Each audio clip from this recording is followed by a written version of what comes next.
नमस्कार साथियों। प्रतियोगी परीक्षाओं में घड़ी यानी क्लॉक से बहुत सारे सवाल पूछे जाते हैं। मैं आपको आश्वस्त करता हूं कि आज की इस क्लास को कर लेने के बाद प्रतियोगी परीक्षाओं के वो सारे सवाल जो घड़ी से रिलेटेड पूछे गए हैं, आप उन सारे सवालों के जवाब को दे पाएंगे।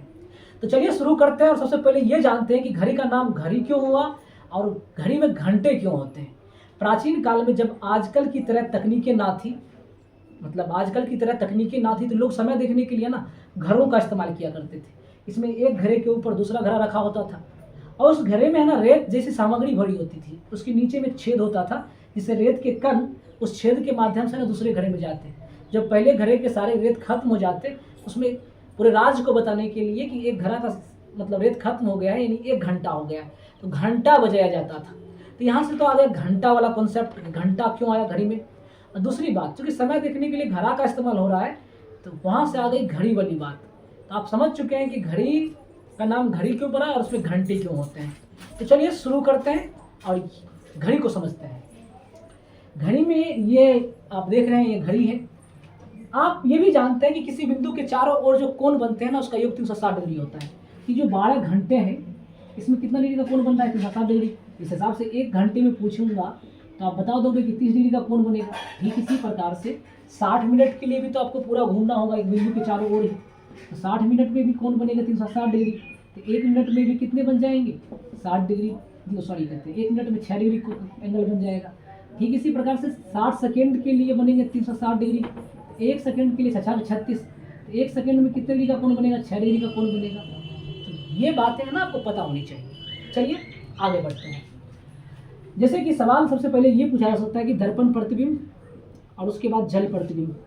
दर्पण प्रतिबिंब के लिए आपको क्या करना है कि इसमें दायां बायां चेंज होता है और जल प्रतिबिंब में जो है ना ऊपर नीचे चेंज होता है, और दर्पण में दायां बायां चेंज होता है।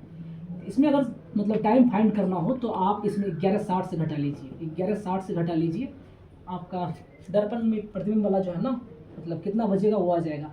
जैसे कि समझ लीजिए 7:20 हुए हैं, पूछ लेगा कि दर्पण में कितना बजेगा। 11:60 में से घटा लीजिए 7:20 40 और ये 4:40 होगा दर्पण में। ठीक है, यहाँ पे ये आपको पता होनी चाहिए। या फिर सवाल ये पूछ ले कि 12:40 में कितना बजेगा। 12:40 में कितना बजेगा? तो 11:60 रख दीजिए, क्योंकि 12 बज रहे हैं तो ये तो 12 है ही पहले से। इसमें सिर्फ 40 मिनट घटा लीजिए, आप इसको 0 कर दीजिए। 20 यानी 11:20 हो रहे होंगे। तो ये था दर्पण वाली बात। अब जल प्रतिबिंब की बात कर लेते हैं। इसमें क्या करना है कि 18:30 से घटाने हैं। जैसे 7:20 का ही समय का जो है जल प्रतिबिंब क्या होगा, 7:20 का ही जल प्रतिबिंब क्या होगा, तो इसमें 18:30 से घटाने हैं। 30 में से 20 गया, कितना बचेगा? 10। और 18 में से 7 गए, कितना बचेगा? 11। यानी जल में 11:10 हो रहे होंगे। फिर सवाल ये पूछ लिया जाए कि 7:40 का जल प्रतिबिंब क्या होगा, तो आप 18:30 में से इसे घटाओगे 7:40 को। लेकिन समस्या यहाँ है कि आप 30 में से 40 को घटा नहीं सकते। इसमें 1 घंटे को है ना उधर ले चले जाइए। 1 घंटे में कितने मिनट होते हैं? 60 मिनट। तो 60 30 कितना हो जाएगा? 90। 90 में से 40 घटा लीजिए, कितना बच जाएगा? 50। अब ये तो 17 हो गए ना।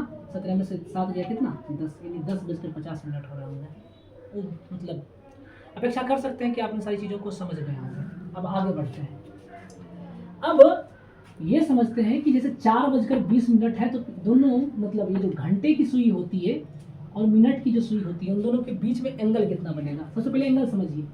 जब 2 किरणों के बीच में कोई उभयनिष्ठ बिंदु हो, उन 2 किरणों के बीच में जो झुकाव होती है ना, उसी की माप को कोण कहते हैं। अब 4:20 पे कितना डिग्री का एंगल बनेगा, इसके लिए आप एक फॉर्मूला लगा सकते हैं। 30 गुना घंटा माइनस 11/2 गुना मिनट। कितने घंटे हैं? 4 घंटे। 30 चौके 120। इसके बाद 11/2 गुना मिनट है, तो मिनट के लिए आप 20 दे दीजिए। 10 दूना 20, 30 चौके 120। 120 में से 110 घट गया तो कितने बच गए? 10। 10 डिग्री का एंगल बनेगा। ये बातें आप समझ गए। माइनस में आए तो माइनस को हटा लीजिए, आपका काम हो जाएगा।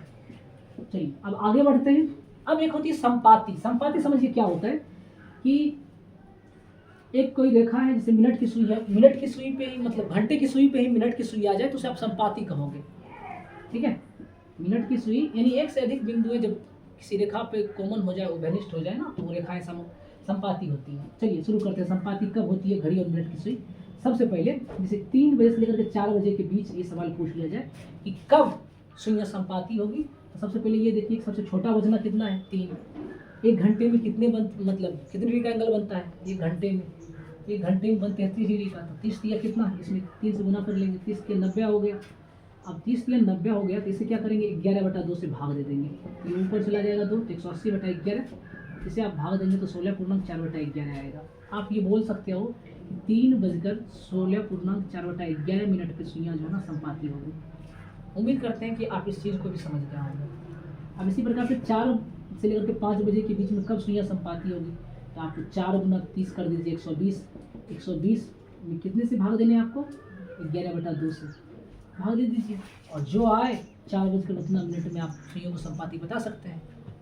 चलिए अब एक होता है लंबवत। पहली बात, एक बात और जान लीजिए, अगर मैं आपसे सवाल ये पूछूं कि एक दिन में सुइयाँ कितने बार संपाती होती है, एक दिन में सुइयाँ कितने बार संपाती होती है, अगर दिन की बात करें तो 11 बार और रात में 11 बार, कुल मिलाकर 22 बार जो है ना सुइयाँ जो है ना वो संपाती हुआ करती है। 22 बार सुइयाँ संपाती होती है एक दिन में, यानी 24 घंटे में। आगे बढ़ते हैं।